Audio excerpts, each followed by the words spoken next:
하지만 불의의 사고와 같은 후천적 요인으로 척수가 손상된 신경인성 방광 환자의 경우 인위적으로 소변을 배출해야 하는 자가도뇨에 적응하기란 생각처럼 쉬운 일이 아닙니다. 저 진짜 의사 선생님 붙잡고 못 걸어도 되니까 대소변 갈 수 있게 해달라고 했었어요. 휠체어를 타면 이동을 할 수가 있잖아요. 근데 대소변이 새버리기 시작하면 나갈 수가 없는 거예요. 17년 전 척수 종양으로 인해 장애인 판정을 받은 신성일 씨 또한 통증으로 인한 아픔보다는 배뇨 장애 때문에 고통스럽고 억울한 심정이라고 합니다.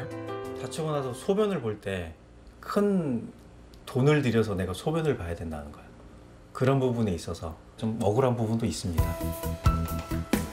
돈을 내고 용변을 봐야 된다는 현실과 말로 표현할 수 없는 불편함에 외출도 줄고 원활한 사회생활을 할 수 없었던 신성일 씨. 이런 장애인들을 위해 정부는 올해부터 자가도뇨 카테터의 보험 적용을 확대해서 실시하기로 했는데요. 이 제도 덕분에 81만 원의 비용이 발생하는 카테터를 8만 1,000원에 구매할 수 있게 됐습니다. 다른 OECD 국가들보다는 뒤늦게 시행됐지만 척수 장애인들이 건강하게 사회생활을 할 수 있는 기반이 생겼다는 것에 큰 의미가 있는데요. 이게 보험이 되고 안 되고의 차이는 저는 뭐 천지 차이라고 생각을 합니다. 그 척수장애인의 삶의 질, 그다음에 건강에 굉장히 많은 그 지대한 변화를 가져왔다고 생각을 해요. 자가도뇨 카테터는 일회용으로 사용하는 것이 가장 안전한 방법인데요. 재사용 카테터를 사용할 경우 충분한 세척과 소독, 건조 과정이 이루어져야 합니다. 또한 카테터를 유치하는 경우 합병증 발생 가능성이 커지므로 각별히 유의해야 합니다. 도뇨관이 항상 방광 안에 있으면 거기 찌꺼기가 쌓이면서 돌이 생기고 염증이 많이 발생합니다. 그런데 간헐적 도뇨는 시간을 맞춰서 관을 넣어서 소변을 싹 빼주기 때문에 정상적으로 소변을 보는 것과 가장 유사하기 때문에 찌꺼기가 생기지 않고 방광염이 생기지 않아서 가장 안전한 방법입니다.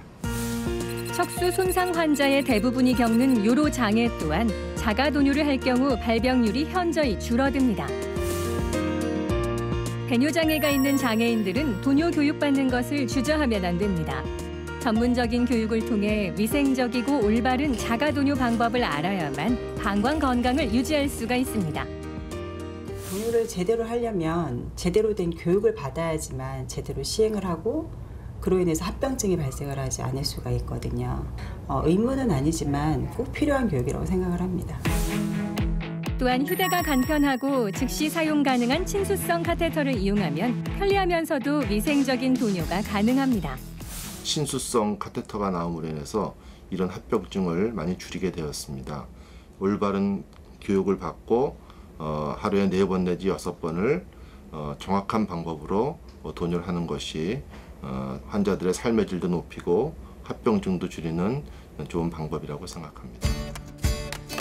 거동이 불편한 척수 손상 환자들을 위한 보험 환급 대행 서비스를 실시하는 곳도 있는데요. 후환급 절차가 아닌 카테터 구매와 동시에 환급이 이루어지는 이점과 9단계를 거쳐야 하는 번거로운 절차를 줄일 수 있어 장애인들의 편익에 큰 도움을 주고 있습니다. 환급받는 절차 등이 좀 복잡하고 번거롭습니다. 그분들의 노력과 시간을 줄여드리고자 사실 이 서비스를 계획하게 되었습니다. 이런 업무 지원들을 통해서 그분들이 좀 더 편안하고 또 행복한 삶을 영위하시길 하는 바람입니다.